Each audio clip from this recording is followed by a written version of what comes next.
جی السلام علیکم۔ انوینشن کی سیریز میں آپ کو ویلکم کرتے ہیں، اور آج ہم جس انوینشن کو ڈسکس کریں گے ہسٹری کے تناظر میں اور امپورٹنس اور اس کا امپیکٹ دیکھیں گے، وہ ہے اسٹیم انجن۔ اسٹیم انجن کی جو انوینشن ہے، اگر ہسٹوریکلی ہم دیکھیں تو it was very very important, very big invention, کیونکہ اس کے بعد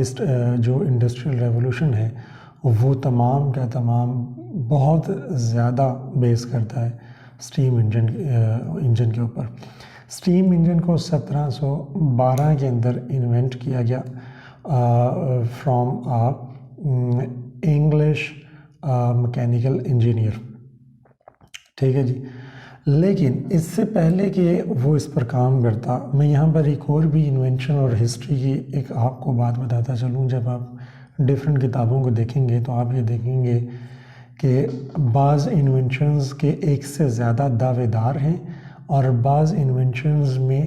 بیسیکلی اس کا انوینٹر تو ایک ہی تھا، لیکن اس کی جو موڈیفیکیشنز ہیں ان کی بھی اپنی جگہ بہت زیادہ امپورٹنس ہے، اس لیے اس انوینشن میں ایک سے زیادہ لوگوں کے نام آتے ہیں۔ اب جب ہم دیکھتے ہیں اسٹیم انجن کو، تو اسٹیم انجن بنیادی طور پر پہلی مرتبہ جو الیگزینڈریا تھا اس کا ایک باشندہ تھا، جس نے پہلی صدی میں اس کا ایک بنیادی خاکہ، ڈھانچہ اور آئیڈیا پریزنٹ کر دیا تھا۔ لیکن اس کے بعد جب ہم آگے بڑھتے ہیں تو ہم یہ دیکھتے ہیں کہ اس جو آئیڈیا اس نے پریزنٹ کیا تھا اور خاکہ جو اس نے بنایا تھا اسٹیم انجن کا، اس میں بہت زیادہ ریویژن کی اور موڈیفیکیشن کی۔ ظاہر ہے وہ پہلی مرتبہ تھا تو اس کی ایفیشنسی اتنی نہیں تھی، اس میں بہت زیادہ ابھی کام ہونے کی ضرورت ہے، جس کے بعد اس کے اوپر مزید جو ڈفرینٹ سائنٹسٹس ہیں، اسپیشلی جو میکینیکل انجینئرز ہیں، انہوں نے اس پر بہت کام کیا۔ اب ایک تو یہ ہے کہ جو اسٹیم انجن ہے اس پر کسی ایک شخص نے کام نہیں کیا، ایک سے زیادہ لوگوں نے کام کیا۔ تھامس نیوکومین بنیادی طور پر اس کا انوینٹر ہے، جسے ہم کہتے ہیں ایٹماسفیرک اسٹیم انجن بنائی تھی، جس کے بعد اس کے اوپر جیمز واٹ نے بھی اس کو مزید ایفیشینٹ کیا، اور میتھیو بولٹن نے بھی اس کے اوپر کام کیا۔ لیکن اس ویڈیو کے اندر ظاہر ہے اس کا جو بیسک انوینٹر ہے وہ ہے تھامس نیوکومین، جس نے 1712 میں اسٹیم انجن بنایا تھا۔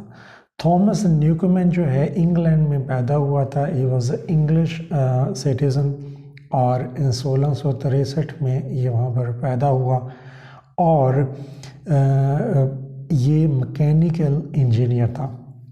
اسی لیے لیکن یہ مکینیکل انجینئر ہونے سے پہلے جب یہ وہاں پر اس نے بنیادی تعلیم حاصل کی، تو اس کا جو فادر تھا وہ آئرن مینیجر تھا، یعنی کہ لوہار تھا اور لوہے کا کام کرتا تھا۔ چونکہ اس کے باپ جو ہے وہ لوہار تھا، تو آفٹر ورڈز اس نے بھی لوہے کے کام کو اڈاپٹ کیا اور اسی کی تجارت اور اسی کا جو کاروبار ہے بزنس شروع کیا۔ He was a very successful businessman with respect to the iron کا ایک کامیاب بزنس مین تھا، یہاں تک کہ 1699 میں اس نے 25 ٹن سونا خریدا۔ اس کے بعد آگے بڑھتے ہیں تو اس نے اپنے اس کاروبار کو دیکھنے کے لیے ایک شخص کے ساتھ پارٹنرشپ کی۔ یہاں پر یہ بھی ضروری ہے کہ ایک سٹوری تھامس نیوکومین کے بارے میں کتابیں بتاتی ہیں ہمیں، اور وہ سٹوری یہ ہے کہ پہلی مرتبہ کیسے اس کے دماغ میں یہ آئیڈیا آیا کہ اسٹیم کے جو پریشر ہے اس سے ہم ایک مشین ایجاد کر سکتے ہیں۔ کہا جاتا ہے کہ یہ ایک مرتبہ جو ہے چائے یا پانی کو اس نے چولہے کے اوپر رکھا ہوا تھا، اور اس نے جب وہ بوائل ہونا شروع ہو گیا تو اس نے اچانک غور کیا اور اس نے دیکھا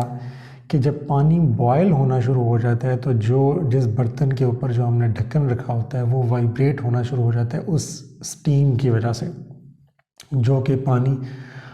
بخارات بن رہا ہوتا ہے، اس کے پریشر کی وجہ سے وہ جو ڈھکن ہے وہ موو کرنا شروع کر دیتا ہے، اس کی وائبریشن شروع ہو جاتی ہے اس پریشر سے۔ تب اس کے ذہن میں پہلی مرتبہ یہ آئیڈیا آیا کہ اسٹیم کے پریشر سے ہم اٹ مینز کہ اس اسٹیم کے اندر ایک پاور ہوتی ہے، اس پاور کو ہم یوز کر کے مشین تیار کر سکتے ہیں۔ اچھا، لیٹر آن جب ہم دیکھتے ہیں تو پھر اس نے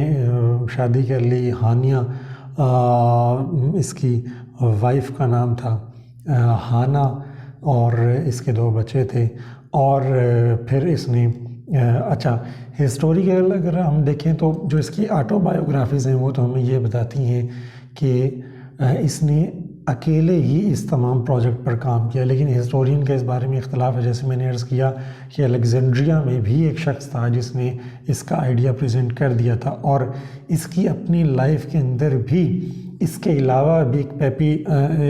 پیپن ایک آدمی تھا، پھر تھامس سویر ایک بندہ تھا جو کہ الانگ سائڈ ہم اور بھی لوگ مکینکس کے اوپر کام کر رہے تھے، اور انہوں نے بھی اپنے آئیڈیاز پریزنٹ کیے۔ بعض ہسٹورینز کا یہ کہنا ہے کہ آپ یہ کہہ سکتے ہیں کہ بعض انجینئرز کی کاوش کی وجہ سے جو ہمیں چیز ملی وہ اسٹیم انجن تھی، باقی جو انجینئرز تھے وہ کسی حد تک کامیاب نہیں ہو سکے جو انہوں نے ایکسپیریمنٹس کیے، لیکن اس کی قسمت یہ تھی کہ اس نے جو تجربہ کیا اس میں یہ کامیاب ہو گیا۔ 1712 میں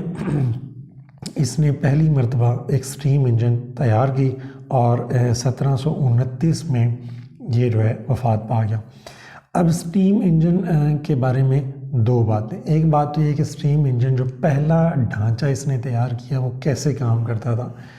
بنیادی بات یہ کہ اس میں مسلسل پانی سپلائی کیا جاتا تھا، پانی کو ایویپوریٹ کیا جاتا تھا، اور جو اسٹیم بنتی تھی اس کو ایک سلنڈر میں سٹور کر لیا جاتا ہے، جب اسے کمپریس فارم میں ایک پسٹن کی مدد سے ایک ویل کی طرف بھیجا جاتا تھا، اور پھر اس پاور کی وجہ سے وہ ویل جو ہے وہ اس موشن میں آ جاتا تھا۔ یہ بیسک ڈھانچہ تھا اسٹیم انجن کا جو پہلی مرتبہ دنیا میں تیار کیا گیا۔ جب میں نے پہلے بھی عرض کی کہ اس کے بعد جیمز واٹ کا نام آتا ہے جو کہ 1769 میں پیدا ہوا، and he was a Scottish mechanical engineer, اس نے بھی اس کی جو امپرووڈ فارم ہے اس کو انٹروڈیوس کروایا، اور اس کے بعد میتھیو بولٹن نے بھی اسٹیم انجن کے اوپر کام کیا۔ اسٹیم انجن کا اگر ہم امپیکٹ دیکھیں ہسٹری کے اعتبار سے تو جو انڈسٹریل ریولوشن ہے اس پر اس کا بہت گہرا اثر ہے، اور بہت ہی زیادہ۔ اس سے پہلے جتنی چیزیں تیار کی جاتی تھیں ان کا جو والیوم تھا، ان کا جو اسکیل تھا، وہ اسٹیم انجن کی وجہ سے اس کے بعد بہت زیادہ بڑھ گیا،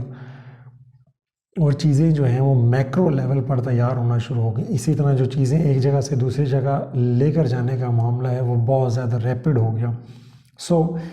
دنیا میں جو مشینری کا ایکسپلوژن ہوا ہے یا مکینکس کا ایکسپلوژن ہوا ہے، اس کی پہلی اینٹ کا کام دیا تھا اسٹیم انجن نے،